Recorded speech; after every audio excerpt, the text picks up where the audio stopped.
700 feet ऊपर, जहाँ नीचे सिर्फ मौत थी और मदद उनसे हजारों मील दूर। हेलो दोस्तों, welcome back to my new video. आज हम बात करने वाले हैं एक ऐसी मूवी की जिसमें हमें बैगी और हंटर नाम की दो दोस्त दिखाई जाती हैं।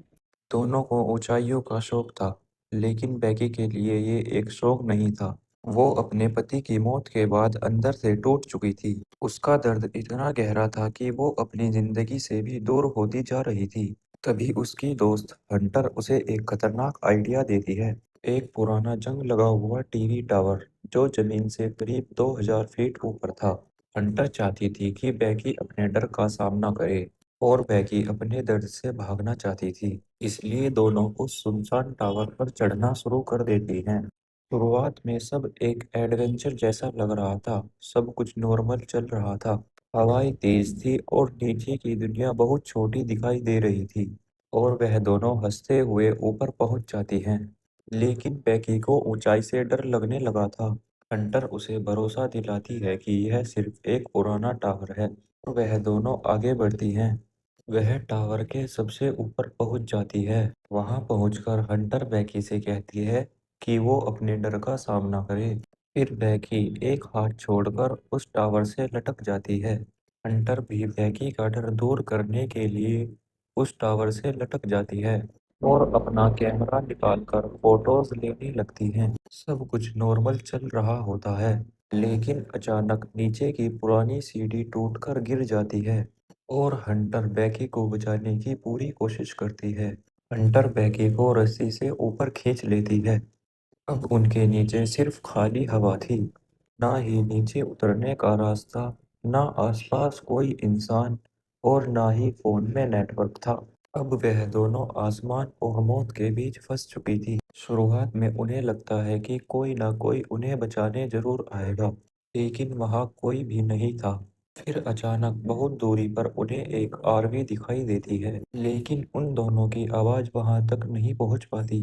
फिर वह दोनों रात होने का इंतजार करती है ताकि फ्लेयर जलाकर उन्हें बुला सके। रात हो जाने के बाद वो दोनों फ्लेयर गन चला देती हैं, लेकिन वह आदमी उनकी मदद करने के बजाय उनकी कार चोरी कर कर ले जाता है। अब उन दोनों के पास कोई भी रास्ता नहीं था। सुबह हो जाती है, पानी खत्म होने लगा और मोबाइल की बैटरी भी कम होने लगी और डर हर मिनट के बाद बढ़ने लगा।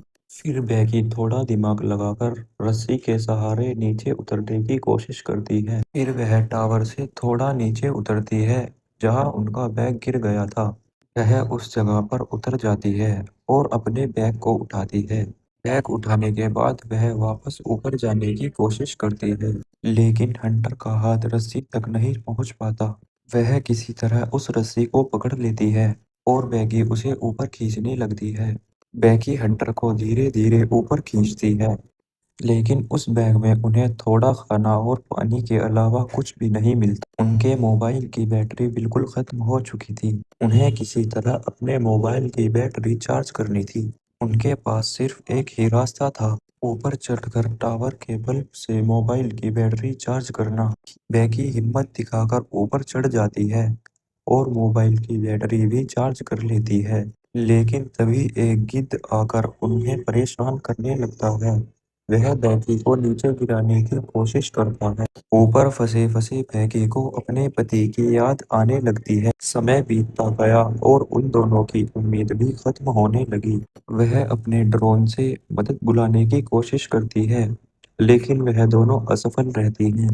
शाम का वक्त हो चुका था और तूफान भी आने वाला था और बैगी को एहसास होता है कि उसकी दोस्त हंटर पहले ही मर चुकी है।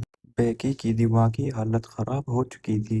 उसके पाँव में एक बहुत बड़ा घाव बन चुका था। अचानक से एक गिद्ध आकर उसके घाव को खाने लगता है, लेकिन बैगी उस गिद्ध को मारकर खुद खा लेती है।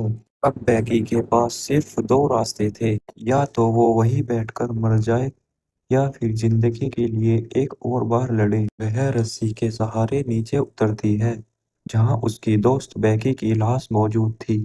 बैकी बच जाती है, लेकिन उस टावर से सिर्फ उसका शरीर नहीं उतरा, बल्कि उसका दर्द भी उतर गया। क्योंकि जिंदा बचना कभी कभी सबसे मुश्किल चढ़ाई होती है और फॉल सिर्फ एक ऊंचाई की कहानी नहीं, ये उस डर की कहानी है जहाँ इंसानों को सबसे पहले खुद से लड़ना पड़ता है।